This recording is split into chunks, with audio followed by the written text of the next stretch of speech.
Part 1. Now listen carefully and answer questions 1 to 5.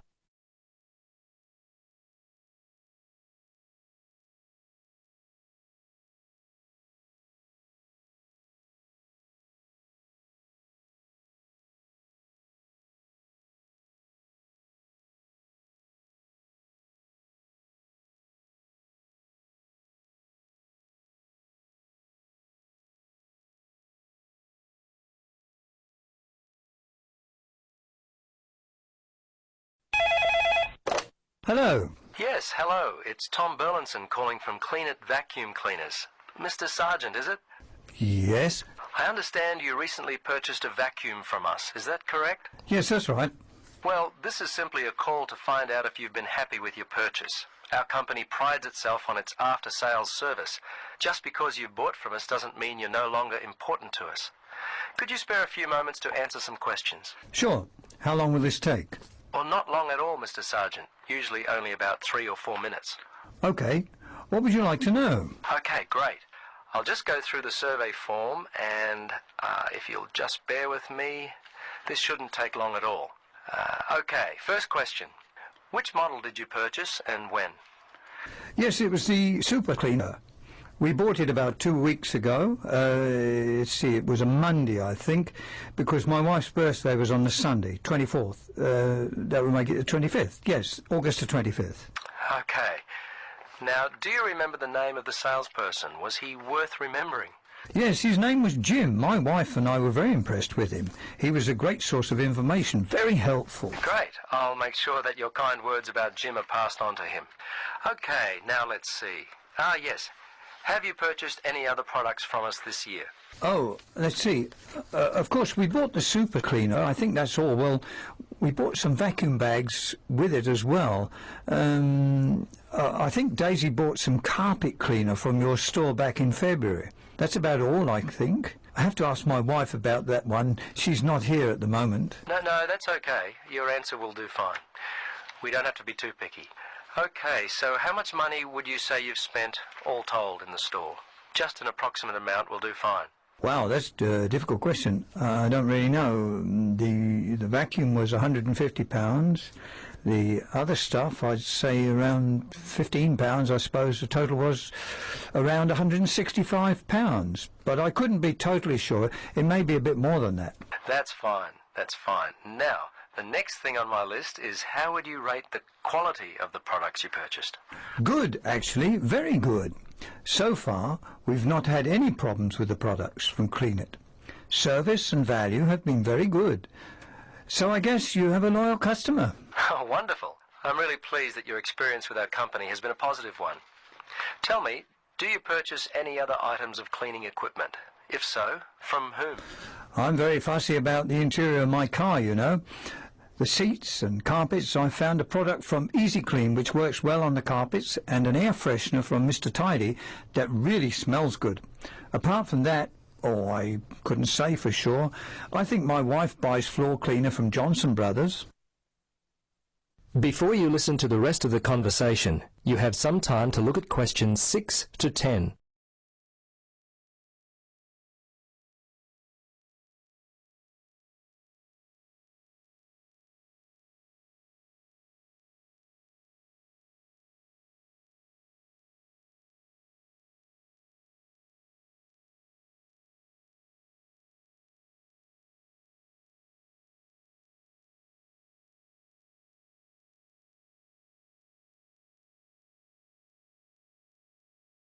Well, we've just introduced a new line of car fresheners.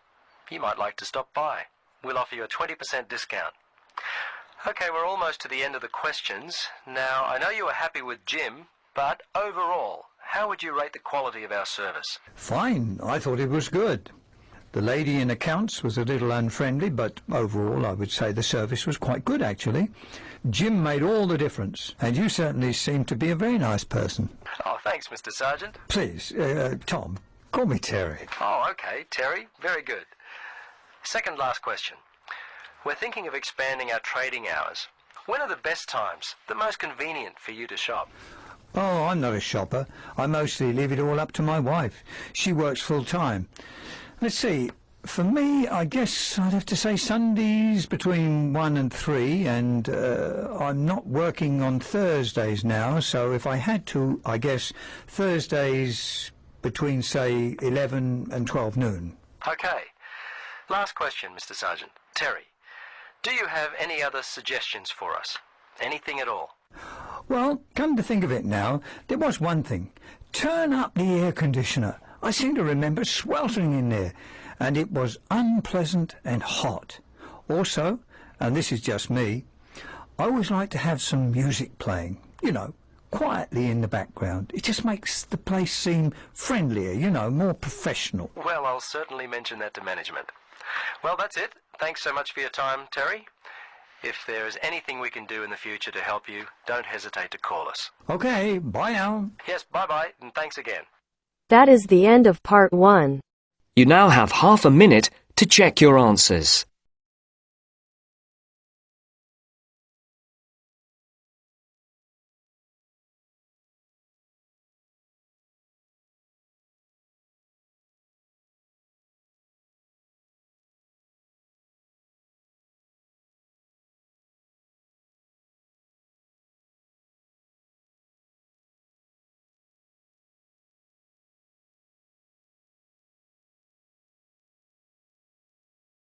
Now turns to part 2.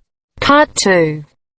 You will hear a Director of Student Administration from Mitchford University giving a talk on Open Day. First, you have some time to look at questions 11 to 17.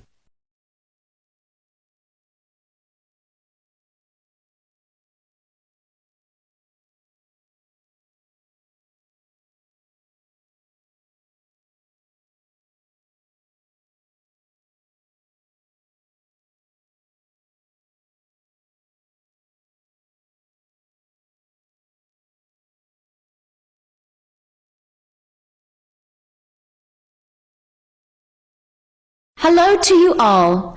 Thank you for coming to Mitchford University's Open Day. My name is Jackie Alford, and I'm the Director of Student Administration. I must begin by passing on some late-breaking news. For the second year running, Mitchford University has been the winner of the prestigious Distance Education Award. As an online university, we are thrilled with this and thank our excellent staff for their dedicated work. We now add this trophy to our Research Excellence Award. The only one remaining is the Best Overall University, which we are expecting to be announced in the near future. Now, I want to cover a few aspects of what we offer our students from the student administration point of view. I would like to cover a few of the core things we deal with here at the university. Our office is always busy. Firstly, we handle all requests for on- and off-campus housing. First-year bachelor's degree students, we offer any and all assistance.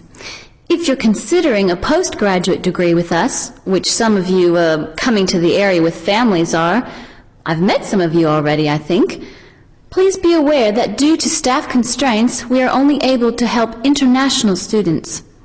My department is also responsible for the collection of all student fees and, aside from exam week, we often assist with timetabling. Our department is in close contact with enrollment, so we know all your examination results. Student fees are used to help with the extracurricular activities here on campus. Each semester we put on a movie night, and last year we tried a music appreciation night, which was well received. We often invite a number of local charities in the area to participate in our movie nights. This has been a good way for us to give back to some of the local people. Now, when you apply for a place at Mitchford University, your application package goes first to the registrar's office, where it is either accepted or rejected based upon your past academic record and test results. If you are accepted, it comes to the Student Administration Department, where we examine any special requests you may have included in your application. After that, a letter is sent to you informing you of your acceptance. The whole process takes about 3 to 4 weeks.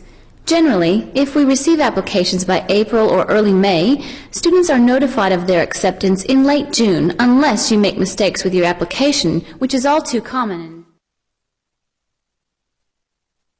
Before listening to the rest of the talk, you have some time to look at questions 18 to 20.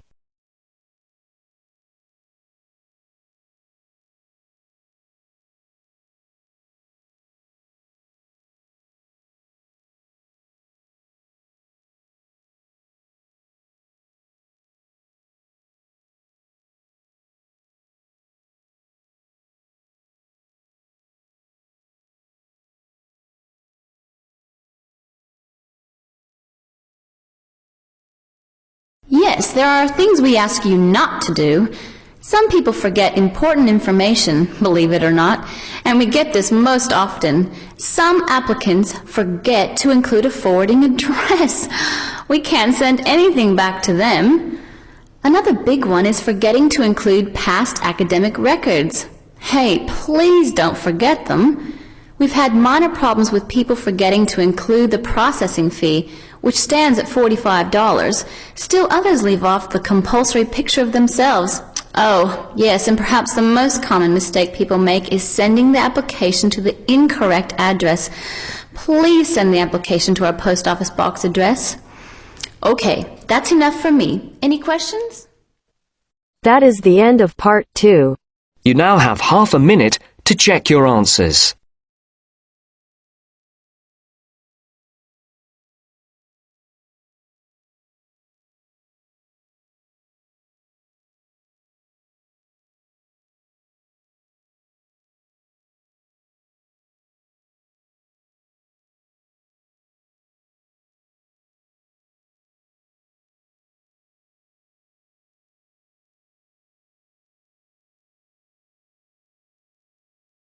Now turns to part 3.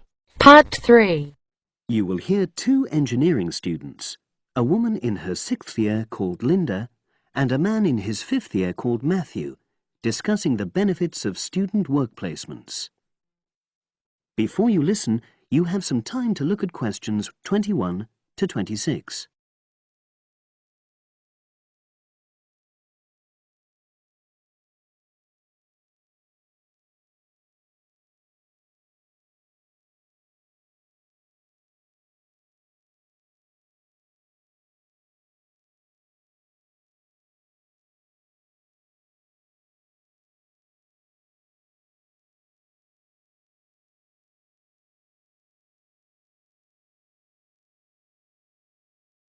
Hi, Linda. Can you spare a few minutes? Hello, Matthew. No problem. I just wanted to talk to you about temporary work placements. I've never really thought there was a good reason for doing one. I've got some savings, so I don't really need the money at the moment. But I've had an email from the university about a vacancy that looks quite interesting. You did a placement last year, didn't you? I did, yes. In my case, I wanted to find out if I was making the right career choice before I began applying for permanent jobs. I thought I wanted to work in car manufacturing, but I wasn't sure, so I applied to Toyota. What was the application process like? Lengthy. There were a lot of different parts to it. The dullest one was a psychometric test. You know, when you have to answer loads of questions about yourself. And you're trying to guess what's the best thing to say. Yes. Then there was an activity that we did in groups, which I found really fascinating. Engineers are renowned for being a bit unsociable, but I thought we made a great team. And we had an individual task too. We had to sort through various business documents and prioritize them. It was just like what you have to do as a student, really, just with different content. What exactly were you doing on the placement? I was helping to design some diagnostic software to identify any waste in the car assembly process. Do you mean waste of materials? No, time. Anything that can speed the process up helps to cut costs. How did the work placement compare to being a student? Was it hard work? Yes, it was. I'd had full-time work before. I've done various unskilled jobs during university holidays, and some of those involve long hours. So I thought I'd find it easy. I was wrong, though. I think when you're on placement, you're always trying to prove yourself. So you push yourself hard to succeed? Yes. But I got a lot of support from my employers. They were always helpful. And then, at the end of the placement, I was given formal feedback. Do you mean on your engineering ability? Well, no. I didn't really need that because we had team meetings every other day. And so I had the chance to discuss technical issues and ask about anything that wasn't clear. The evaluation was about general workplace things, like organizational ability, initiative, that sort of thing. I get the impression you think you benefited from the placement. Well, the best thing is that they've offered me a job for next year. Depending on my exam results, of course, but still. A permanent one? Yes. But apart from that, I learned so much. The industrial environment was much more demanding than the academic one, so my general skills improved, like time management, meeting deadlines. And on the technical side, I learned new software packages, like MS Project. Well, I think you've convinced me that work placements are worthwhile, but while you're here, can you give me advice on something else? Before you hear the rest of the conversation, you have some time to look at questions 27 to 30.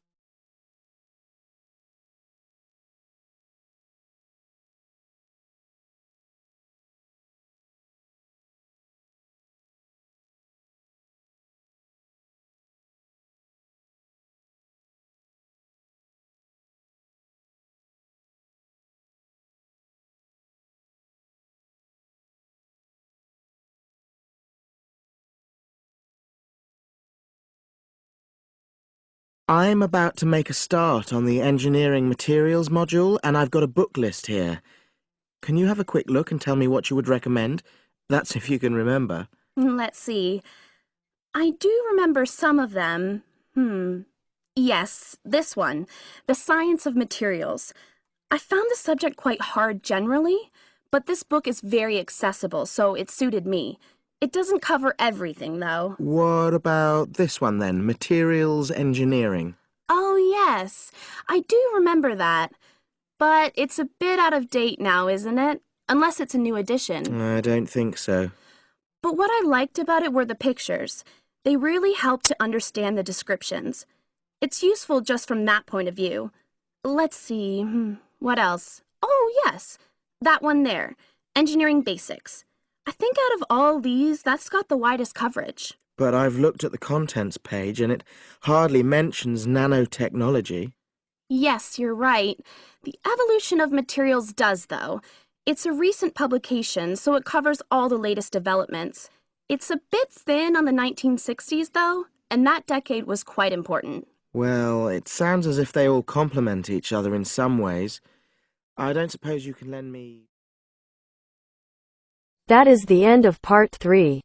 You now have half a minute to check your answers.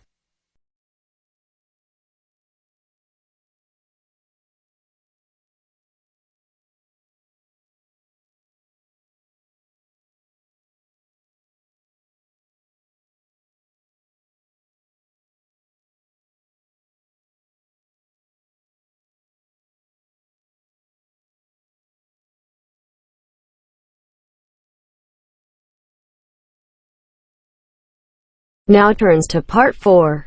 Part 4. You will hear a talk by a university lecturer about the Aboriginal language of Australia. First, you have some time to look at questions 31 to 40.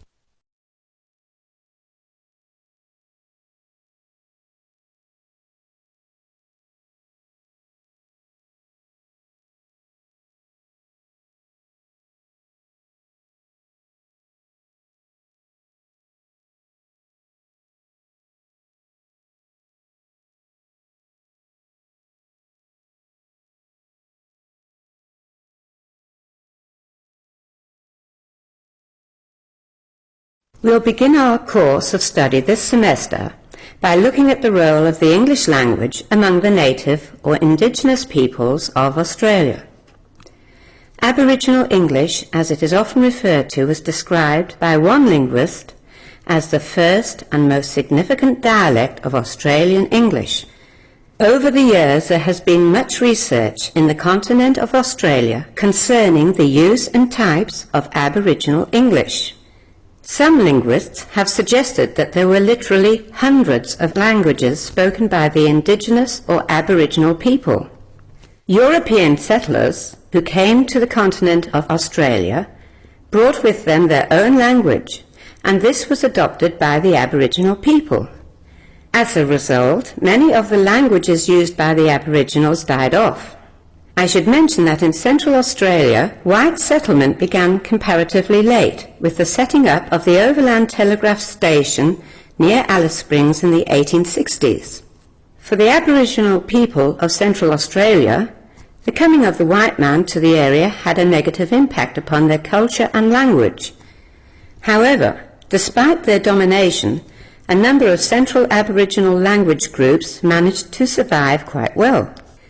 Today, the two main language groups in the area are Warlpiri and Arrernte, also known as Arunta. These dialects are spoken only in remote areas of the continent. These areas include the Kimberleys, Arnhem Land, Far North Queensland and Central Australia. The two major language groups, Warlpiri and Arrernte, are both estimated to have well over 3,000 fluent speakers. Another Aboriginal dialect, known as the Western Desert Language, is spoken by a large group of some 5,000 speakers extending over a 25,000 square kilometre area of Central Australia.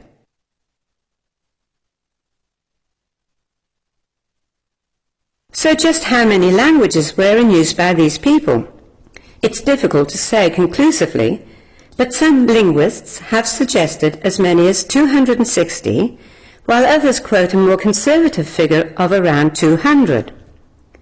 Regardless of the actual number, there have been many forms of communication among the Aboriginal people, a people who comprise approximately 2% of the current 20 million strong Australian population. It's interesting to note that many Australians refer to Aboriginal languages as dialects, thinking that they are all dialects of one all-embracing Aboriginal language.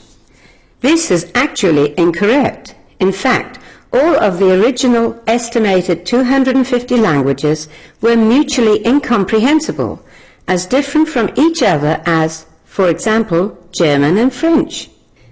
Aboriginal society does, however, provide frequent examples of bilingualism, with some people speaking several languages and dialects.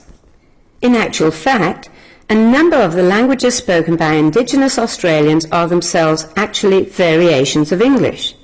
A number of these languages have a great deal in common with English, but have their own distinctive words and meanings, as well as accents and grammar. The Aboriginal people view their language as a way to maintain their unique identity within Australian culture. Of those languages studied, about 20 are still being used today. However, as the older generations die off and are replaced by the younger, even these 20 are in danger of being lost. The others, they've all but been destroyed. They remain unused, but live in the memories of the elderly. In some cases, they are trying to be revived by Indigenous communities. In order to do so, the youth must learn to take a greater interest in their cultural heritage, or knowledge of these languages will go to the graves with those who knew them. If we don't act now to preserve these languages, an element of history will be lost forever. That is the end of part 4. You now have half a minute to check your answers.